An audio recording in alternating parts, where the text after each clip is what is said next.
প্রতি বছরই মুখ্যমন্ত্রীর বাড়িতে কালীপুজো হয়।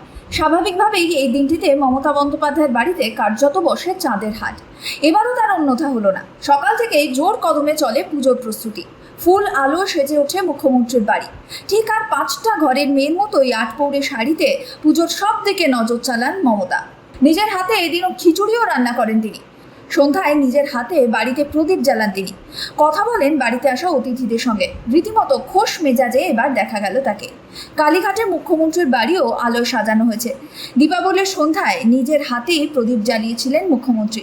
গোটা বাড়ি সাজিয়ে তুলেছিলেন। পুজোর উপকরণও একে একে এগিয়ে দেন তিনি। যজ্ঞের সময় পরিবারের অন্য সদস্যদের সঙ্গে উপস্থিত থাকেন। কাসর হাতে দেখা যায় মুখ্যমন্ত্রীকে। অন্যান্যদের সঙ্গে নিয়ে অঞ্জলিও দেন মমতা বন্দ্যোপাধ্যায়। এদিন বিকেল থেকে মুখ্যমন্ত্রীর বাড়ির অতিথিরা উপস্থিত হতে শুরু করেছিলেন। ব্যস্ততার মধ্যেও মমতা বন্দ্যোপাধ্যায়ের নজর ছিল প্রত্যেকের প্রতি। প্রত্যেকের সঙ্গে কুশল বিনিময়ও করেন তিনি। সন্ধ্যার পর মুখ্যমন্ত্রীর বাড়ি যেন চাঁদের হাট। জুন মালিয়া, সায়ন্তিকা বন্দ্যোপাধ্যায় সহ দলের অনেক সাংসদ বিধায়করা উপস্থিত হন।